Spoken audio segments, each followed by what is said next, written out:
com essas oportunidades, porque eu acho que conhecimento que não é trocado e conhecimento que é guardado, ele cheira a mofo, né? E mofo, para mim, ele só é bom ou né, nas trufas, nos cogumelos ou no queijo, né? Fora disso, assim, mofo não serve para absolutamente nada e só faz mal e pode, inclusive, levar a óbito, né? Então, assim, esse óbito, né, é uma coisa muito comum, principalmente na academia. Então, poder trocar, eu fico muito feliz e agradeço o convite e a oportunidade de estar aqui. E eu fico muito tranquila, porque a Camila trouxe uma fala,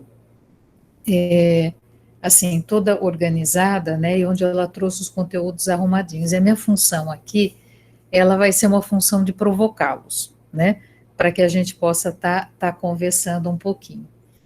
E eu vou, na verdade, fazer provocações para vocês com o propósito, que isso é uma coisa também que eu venho sempre insistindo muito, que nós possamos conversar sobre as coisas, senão a gente fica sempre muito só nas apresentações. E eu vou começar chamando dois sujeitos aqui pedindo ajuda. Um é uma fala do Miyakoto, eu vou chamar o Miyakoto umas 2 vezes aqui pelo menos, mas uma delas é quando ele compartilha conosco um conselho que ele recebeu do avô dele, e que ele diz uma coisa mais ou menos assim: quando você se deparar com o frio, faz com o coração o contrário daquilo que você faz com o corpo, despe. Quanto mais nu o coração estiver, mais fácil será de ele encontrar o único agasalho possível, que é um outro coração. Né? E vou buscar ajuda, vou lá pedir uma ajuda para Sócrates, porque Sócrates ele fala uma coisa, uma das coisas que eu gosto muito. Ele diz assim: toda alma é imortal, porém algumas, as dos bons, essas são divinas. Né? E eu acho que é com essas duas falas que eu vou fazer a minha primeira provocação para vocês. Eu vou fazer 4 perguntas para vocês.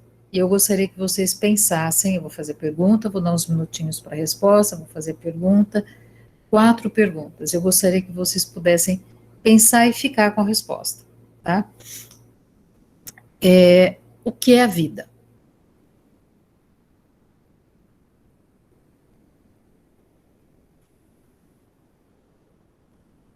O que é a vida?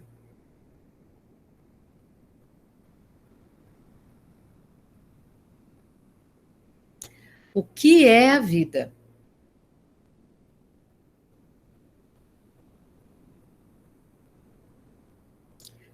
Afinal de contas, o que é a vida?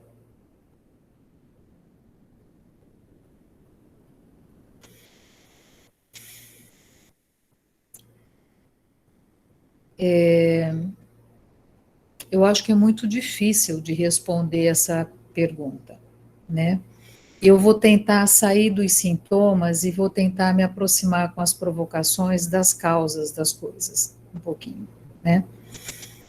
A gente fala muito sobre a vida, o que é a vida, como a gente vive, seja com base em, eu acho que todos os dados são reais, sejam eles fictícios ou não.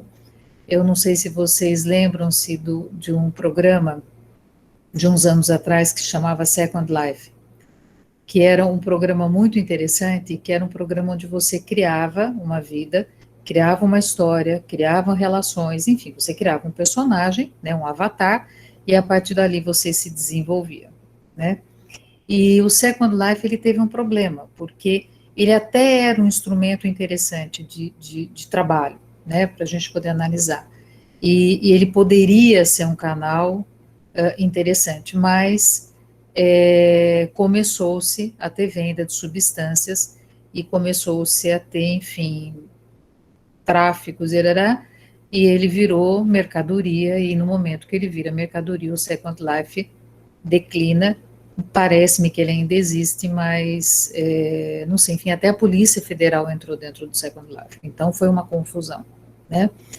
Mas parece-me que a gente fala muito sobre o que é a vida, mas efetivamente a gente tem vivido muito pouco, né?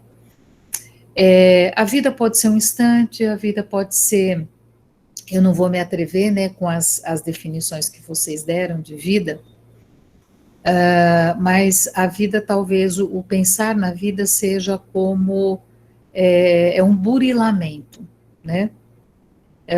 Que a gente começa, né, fazendo, né, a gente tem uma fala toda grande, elaborada do que é a vida, e aí, assim, no fundo, né, o tempo vai passando, e a gente vai olhando e vai dizendo assim, mas afinal de contas, o que é a vida? O que é a vida? Né? Essa coisa, né, no qual nós temos, às vezes, tanto apego e tão pouco respeito, né, ou nós temos tão pouca responsabilidade para com ela. Hoje, numa situação, um serviço, enfim, que me prestaram errado, a pessoa virou e falou assim, olha, nós não temos culpa. Eu falei, não, culpa de fato vocês não têm, ainda bem, né? Porque culpa, na verdade, é uma deformidade, é um entendimento equivocado da maneira como, na contemporaneidade, nós entendemos o cristianismo, né? O que vocês têm são responsabilidade. Aliás, o que vocês não têm é responsabilidade. Mas culpa, de fato, vocês não têm. E espero que não tenham, né? Enfim, mas o que é essa vida, né? Que a gente vai tentando burilar e não consegue. O Edgar Morin, que é um educador, um filósofo, eu sempre que posso eu faço referência a isso, porque eu acho que ele foi muito feliz. Ele fala que a vida é dividida em duas partes, ela tem prosa e poesia. A prosa é tudo aquilo, são todos os boletos que chegam nas nossas casas, né? São as obrigações, né? Agora, nesse período de Covid, né, eu imagino que mudou muito a vida da maior parte das pessoas. Então, nós temos muita prosa nesse período, né? Nós tivemos, enfim, que nos preocupar com aquilo que garante uma sobrevivência física e fisiológica. Porém, a poesia é o que alimenta a alma no sentido psíquico, né? É aquilo que dá razão para a vida, é aquilo que dá sentido para ela, né? Em tempos de pandemia, né, o que a gente tem percebido é que é um esvaziamento da vida. A dificuldade de ficar sozinha, a dificuldade de ficar em casa, a dificuldade de ter um espaço adequado para que ele possa atender às necessidades fisiológicas, as necessidades físicas e principalmente as necessidades internas, né? A vida, ela é um ser individual e ela é um ser coletivo. Não existe vida só individual.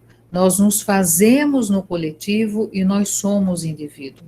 As duas coisas ao mesmo tempo, né?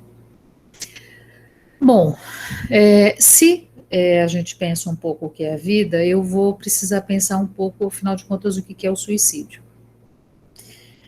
Para os japoneses, existe uma coisa que chama o harakiri, que é um suicídio ritual, e que ele é feito dentro de de determinados valores e princípios, né?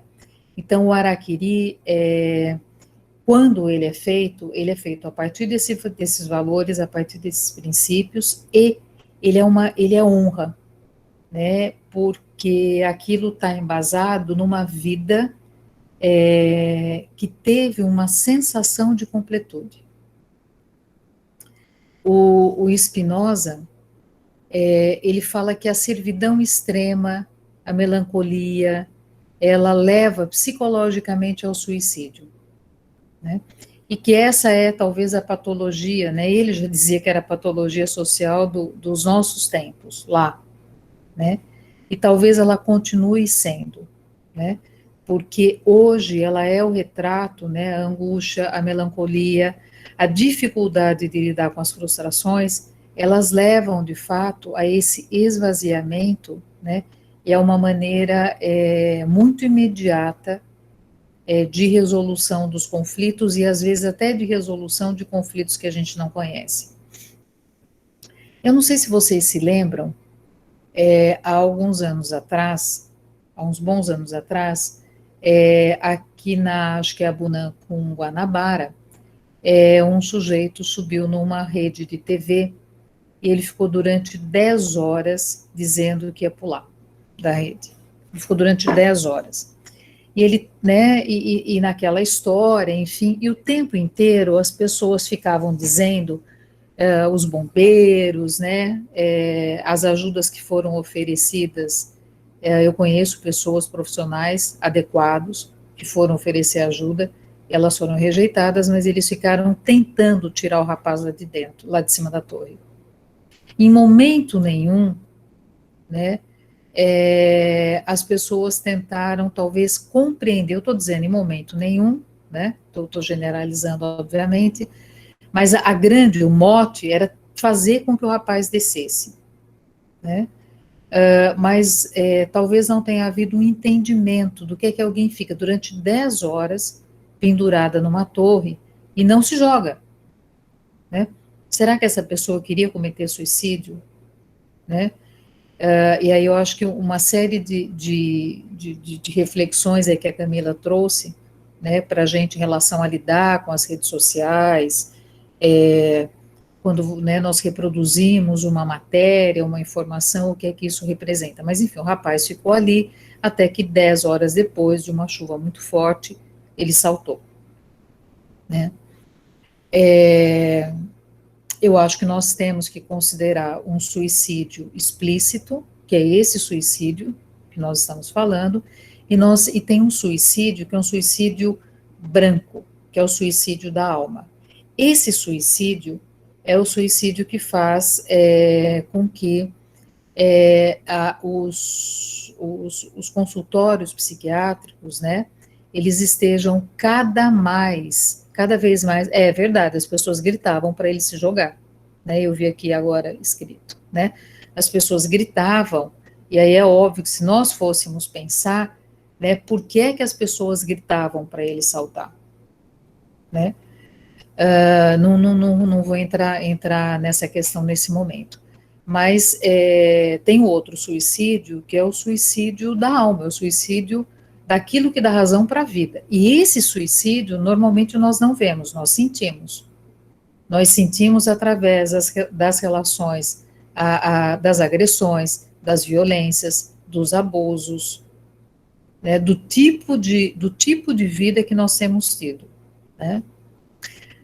Bom, aí eu vou para uma outra questão, que são as redes sociais, né? A Camila fez eu estou pegando carona, porque daí eu não vou repetir algumas coisas, né? Mas eu queria sugerir a vocês, caso vocês não tenham visto, um filme que chama O Dilema das Redes. Esse filme está disponível em todo quanto é canto, né? E é muito interessante porque, assim, as pessoas os diretores, os executivos das grandes empresas, eles não têm, e os filhos deles não têm rede social. Não usam celular, não em determinados horários, depois de determinado horário, na hora das refeições, né? O que nós sabemos, né, e aí eu acho que vale a pena, para quem não leu o livro 1984, né, porque nós vivemos um tempo onde nós estamos sendo geridos por algoritmos. Eu acho que hoje nós temos dois senhores, os algoritmos, e nós temos o quê? A mercadoria. Nós viramos mercadoria e a vida virou mercadoria. A vida não vale absolutamente nada. A vida virou moeda, né? E ela virou moeda de troca a ponto, né, de hoje nós sermos geridos pelos algoritmos. Então, eu vou insistir muito para vocês verem, porque eu acho que é um filme muito interessante. Acho que tudo que a gente vê e lê, a gente, claro, tem que ter um senso crítico, né? Mas eu acho que tem informações extremamente importantes, né? Mas quando nós entramos para uma rede social, né, a gente sempre busca o quê? Uma aceitação. a aceitação, que muitas vezes eu próprio não tenho, um autorreconhecimento, um autoconhecimento, eu busco relações que normalmente eu não vivo. Tem um sujeito que chama Zygmunt Bauman, que faleceu há pouco tempo, e o Bauman, ele trabalha com o conceito de modernidade líquida, de amor líquido, ele trabalha com a liquidez da vida. E o Bauman relata uma história que ele estava com o neto, numa determinada noite, e o neto estava ali, abriu, criou um Face, estava fazendo, eu acho que era um Face, não me lembro exatamente a rede, e o neto estava ali, ele falou, o que, que você está fazendo? Ele falou, vovô, eu estou fazendo amigos. E ele ficou fazendo, né, ele ficou ali fazendo, tal, os amigos. No dia seguinte, o Bauman virou e falou, meu neto, e aí como foi? Ele falou, vovô, foi ótimo, fiz muitos amigos. Ele falou, quantos amigos você fez? Ele falou, 5.000. Ele falou, 5.000? Ele falou, meu neto, como assim? Ele falou, olha, em uma noite, o neto dele fez 5.000 amigos.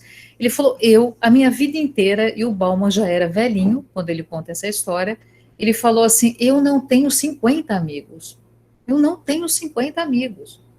Como é que em uma noite você faz 5.000 amigos? Ele falou, quando um amigo te chateia? Ele falou, eu vou lá e aperto uma tecla que chama delete, né? E quando você delete ou quando você vai banir alguém, você impossibilita que a pessoa faça contigo uma crítica, com que ela faça uma autocrítica. Então eu não ouço e eu não posso nem dizer para a pessoa o que me ofendeu, o que me incomodou, eu não posso ouvir as razões que a pessoa tem, né? Então, assim, nós vivemos, e aí eu estou tentando, né, me aproximar um pouco das causas, né, da raiz, nós não sabemos dialogar, nós não sabemos conversar, né? Então, ao mesmo tempo em que a gente vem tendo com muita intensidade, um retorno cada vez mais de posições, né, mono, né, eu tenho brincado um pouco que a gente tem vivido um tempo de ideias de monocultura, né. Eu não sei se vocês conhecem um pouco sobre a agricultura, mas assim, toda monocultura, ela deixa a terra estéril, né. A Amazônia só é a Amazônia, né, e não existe forma de você falar, não, a gente vai fazer um replantio da Amazônia. Não existe. Porque o que torna uma floresta é exatamente a diversidade. Não é a monocultura. Então, nós temos vivido cada vez mais um tempo onde as ideias são únicas e elas não podem ser dialogadas, porque elas são banidas ou elas são agredidas, né? E aí os ditos cujos algoritmos, eles nos levam exatamente a isso. Eles levam a um modelo de vida, a um modelo de felicidade, a modelos, modelos, modelos e modelos. E se nós não nos enquadramos, se nós não nos tornarmos pessoas bem-sucedidas, né? E bem-sucedido significa ter status, ter dinheiro, tá em coluna social, enfim, ou ter não sei quantas curtidas, né, aí, de fato, eu não sou uma pessoa bem-sucedida, né. Eu acho que a gente pode ter uma contraposição disso, que ser uma pessoa bem-sucedida talvez seja ser uma pessoa feliz, né. E aí cada um vai ver de que maneira essa felicidade ela consegue transcender, né, aquilo que a matéria importa. A maior parte, quando a gente olha, por exemplo, para os processos depressivos, os processos depressivos, eles têm uma base não naquilo que as pessoas vivem, ou nas relações honestas que elas têm, ou de que a ética interna, ela está de acordo com a ética externa.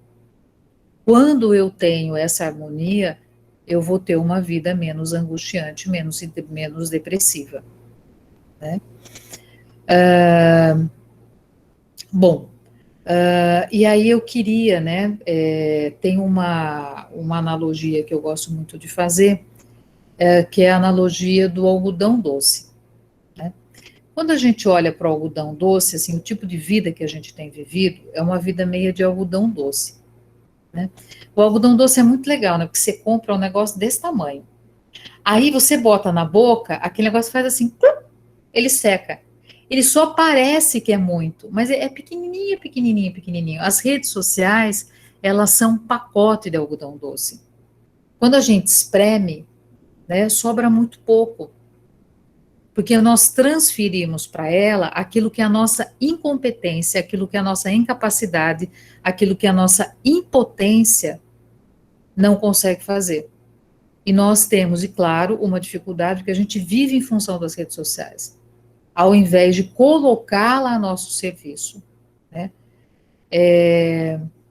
E aí eu vou de novo, né, pedir uma ajuda para o Miyakoto, porque ele fala, ele tem uma outra fala que é mais ou menos assim, que nunca, né, o nosso mundo, ele teve tanta possibilidade de comunicação ao seu dispor.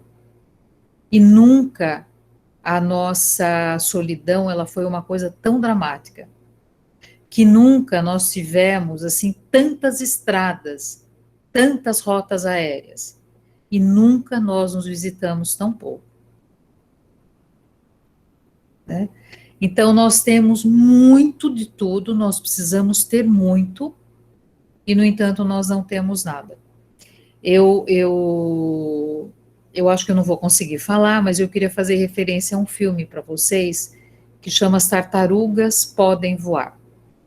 Esse filme é um filme de 2004 e ele é um filme muito especial, porque ele é uma coprodução Irã-Iraque.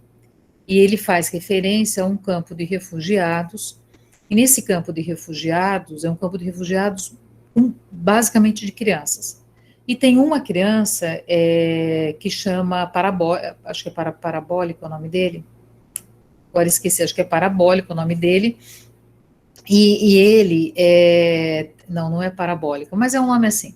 E ele consegue instalar uma parabólica. E aí ninguém entende o que se passa nos programas de TV.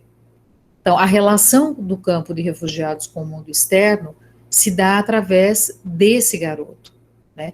E ali a gente vai tendo, é um filme que fala sobre suicídio, e que envolve essa comunicação, que ela não é entendida, porque ninguém fala a língua daquilo que é dos programas de TV. Então, esse garoto, que é super esperto, ele fica, né, ele fica traduzindo, aquilo é satélite o nome dele, satélite. Ele fica traduzindo as imagens que ele vê, e as pessoas acreditam.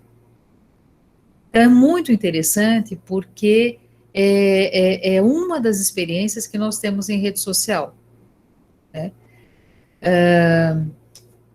Bom, e aí eu vou tem 5 minutinhos, eu vou aqui para um outro ponto que eu gostaria de pontuar com vocês, que eu acho que é o que nos leva à maneira como nós nos relacionamos com as redes sociais e aquilo que nos coloca em condição suicida. E talvez assim nós sejamos os índios guaranis, eles não têm medo da morte, ele tem medo dos mortos, porque os mortos sempre retornam, né? Então, eu acho que a gente tem um outro suicídio, que é esse suicídio dos mortos-vivos, né? Nós temos muitos mortos-vivos que, inclusive, continuam provocando a morte de outras pessoas. Mas que a grande pergunta, eu acho que é assim, como é que nós temos vivido? Individualmente e coletivamente. O Jung, ele fala que a natureza e a psique é a mesma coisa. E que nós estamos no mundo como o mundo está em nós. Nós somos resultados de todas as pessoas e de todos os processos que vieram antes de mim. E, ao mesmo tempo, eu provoco e eu gero esse processo que está aqui, né? Tem uma outra referência, né? Eu falei que eu ia trazer o Miyakoto, eu gosto muito dele, e aí tem uma história que ele narra, que ele conta, né? Quem é escritor, né, gente? Quem é bom, né? Porque o cara, a partir de uma chuva, ele escreve um livro, né? Uma chuva, né? Imagina quem tem condições de apresentar, né? Quem tem condições de escrever um livro a partir de uma chuva, aqui com as nossas chuvas maravilhosas aqui amazônicas, o que é que a gente não poderia ter. Mas ele, enfim, nessa história que o Miyakoto conta, tem uma morte. E aí ele fala, mas a gente precisa fazer alguma coisa porque as pessoas estão morrendo, porque elas estão morrendo de esvaziamento. É esse suicídio almado, é esse suicídio da alma, esse suicídio psíquico. E aí a esposa dele fala assim, olha, do personagem, né? Vai lá e resolve isso, conversa com as pessoas que detêm a maneira, né, como as outras pessoas devem viver, aqueles que ditam as regras. E aí ele falou assim, mas eu sou pobre, né? Quem é que vai me escutar? Como alguém vai escutar alguém como eu? E aí, né, o feminino, sabiamente, ele fala assim, olha, pobre mesmo é estar sozinho. Você que converse com os vizinhos e que vá até lá para resolver isso. Quem tem amigo nunca está sozinho. Só que amigo tem cheiro, né? Amigo tem tato. Eu posso até, nós podemos, né, nos relacionar virtualmente nesse momento, mas nós sabemos que em algum momento nós vamos poder abraçar os nossos amigos. Então, uma vida de fato esvaziada, ela já é uma vida suicida. E esse é o nosso grande desafio, né? E aí, só para fechar, eu quero contar rapidinho uma história do seu Nelson. O seu Nelson, essa história eu acho que é do começo, mais ou menos do ano agora, começo do século XXI, e ela se passa no Rio de Janeiro, no Morro de Santa Teresa. Ele era, né, ele dirigia um bonde e tinha uma escola de balé comunitária, e essa escola ela ia fazer uma mudança de sede.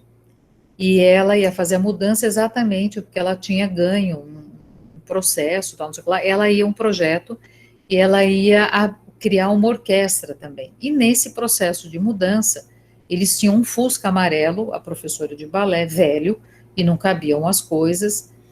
E aí o seu Nelson, onde a escola ficava e onde a nova escola ia ficar, ficava no trajeto do bonde.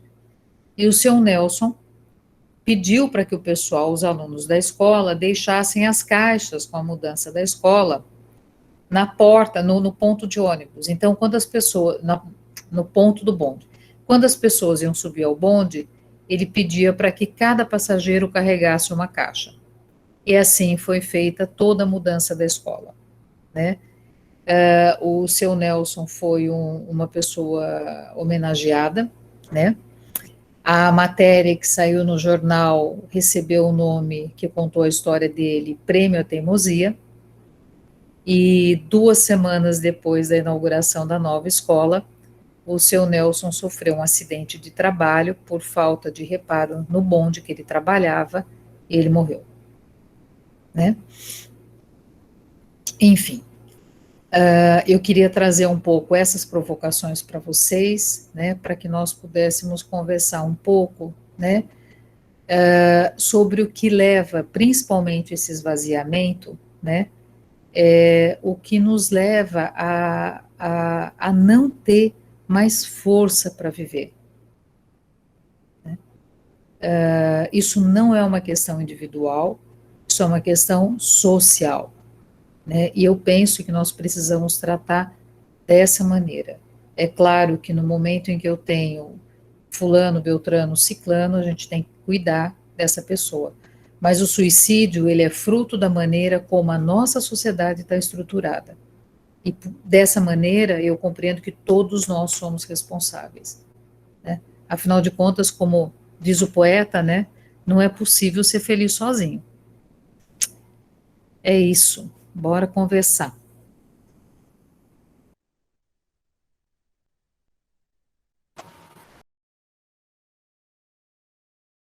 essa coisa, eu acho que essa coisa da globalização, né, eu acho que a gente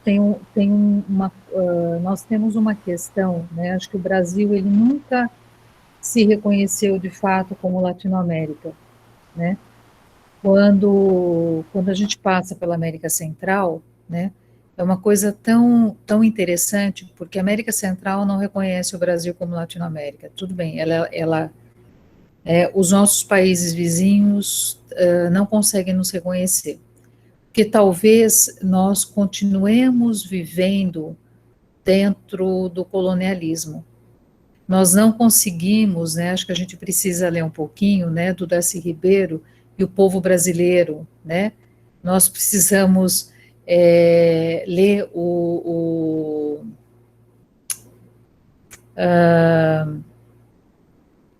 é que é o nome dele? O Gilberto Freire, Senzala, como é que é? Depois alguém ajuda a lembrar, o livro do Gilberto Freire, né, senzalas. Nós precisamos sair dessa condição, não há nenhum problema, e nós temos, claro que eu entendo, né, do ponto de vista psíquico, quando eu falo eu, é a psicologia que eu conheço, não é a minha pessoa, né, agora é óbvio que o que eu faço é o que eu acredito, mas nós precisamos sair dessa condição de dependência. Tem muita coisa bonita no mundo, né, tem muita gente linda no mundo, né, mas nós conseguir ter orgulho daquilo que nós somos e sair da condição de colônia é básico. Nós continuamos como colônia, nós ouvimos e lemos, de maneira geral, as pessoas que estão fora. Nós temos muita dificuldade de valorizar e de compreender o que nós temos. Quanta sabedoria nós temos, isso, joia, obrigada, Casagrande Senzala, né? É um livro fundamental para que a gente possa estar lendo. A gente está vivendo um período de genocídio. Então, assim, as pessoas estão sendo suicidadas, né? E as pessoas estão sendo de várias formas, né? Eu não vou me alongar aqui. Então, a globalização, eu compreendo que ela precisa, nós precisamos nos apropriar daquilo que é bom nela, aquilo que faz com que nós possamos conversar e trabalhar com pessoas do mundo inteiro, que nós possamos nos relacionar, que a gente possa aprender com os africanos. Os africanos não só eles inventaram o riso, como eles inventaram a música, né? Sorriso largo, né? Eles têm gingado, tem música. Quer dizer, nós podemos, o que nós precisamos, a Camila fez uma referência, ela falou a questão dos limites, né? Nós vivemos uma época sem limite. Nós não sabemos nos autofrustrar. E os pais não sabem e não conseguem colocar limite para os seus filhos, porque efetivamente uma boa parte dos pais não estão preparados para ser pais. Porque você criar uma criança, é claro que não é que dá trabalho, exige dedicação, é uma pessoa. E essa pessoa precisa conviver com uma outra pessoa para que ela se forme. Se ela não convive com uma outra pessoa dentro de casa, ela vai conviver em rede social. E aí ela vai ter o quê? A lei cão. Ela vai ter acesso a isso. Os valores dela vão vir, né, dos algoritmos. Os valores não vão vir de afeto. Eles não vão vir de memórias, de relações familiares, de relações de amizade. Então, nós não podemos negar as oportunidades que nós temos. Nós vivemos um tempo muito bom, mas nós temos que nos apropriar disso.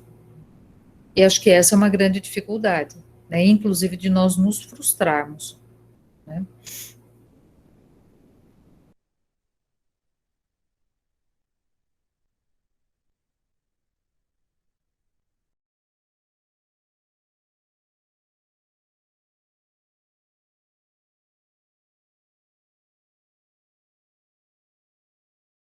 Nisso um pouco, né?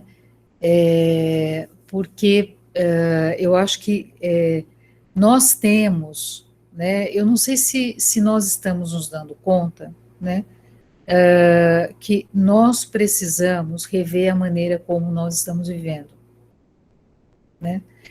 Vocês perceberam, assim, que essa pandemia, que o Covid, né, ele só mata a gente, ele só mata a gente, ele não mata bicho, ele não mata planta, né? Ele mata a gente, o Covid-19 mata a gente. Ele faz o quê? Ele retira o ar. Ele retira o ar. Nós não temos oxigênio, né? A gente não tem como respirar, né? O que tá em jogo, né? A gente vive personagens, na psicologia junguiana, nós tem uma coisa que nós chamamos de persona, que é assim, não dá para ver, mas eu tô de vestido, né? Tô vendo aqui, né? Quem tá com câmera, a gente tá de roupa. Ninguém que tá com roupa de praia.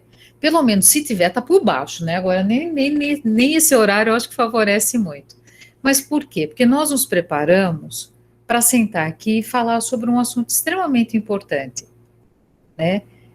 Então, em respeito, né, a cada um que está aqui, né,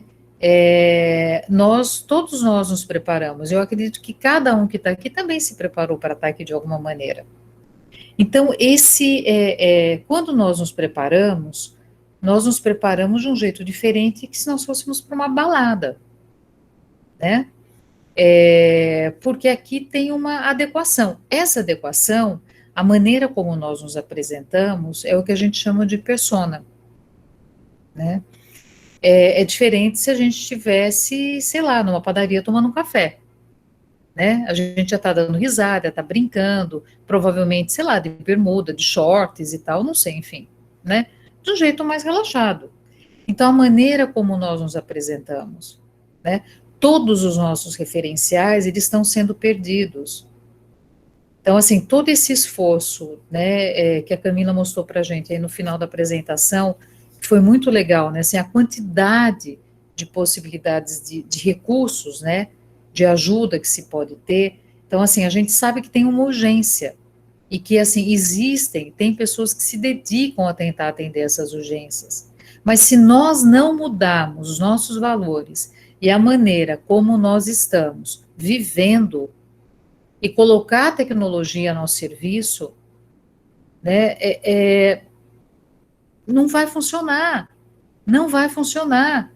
Essa pandemia, ela tem uma função, as pessoas estão morrendo, e ela tem uma função, e a gente não pode velar os nossos mortos, nós não podemos nos despedir dele, nós não podemos, né, a Camila falou em algum momento em rito, a gente não pode ritualizar os mortos, uma vida sem rito é uma vida vazia.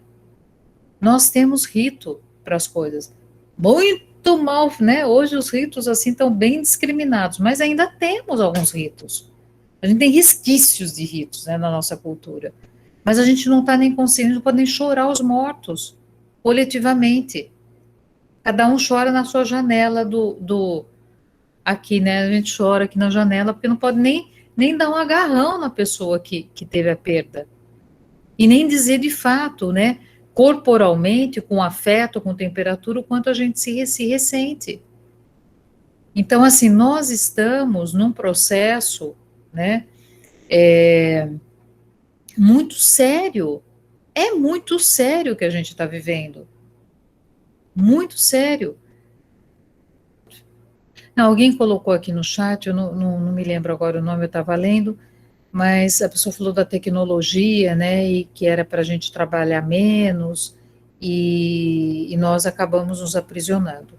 Na verdade, a tecnologia, eu acho que ela faz com que a gente trabalhe mais, muito mais, né, e nós temos uma cobrança, essa cobrança que muitas vezes nós não suportamos, né, essa cobrança porque nós não atendemos, nós não conseguimos atender e ficar dentro de um padrão que é esperado, faz com que a gente não suporte, né? Então, nós temos assim, se você chega, a pessoa se sente ofendida, as pessoas sentem-se ofendidas quando você trabalha um pouco menos do que o outro.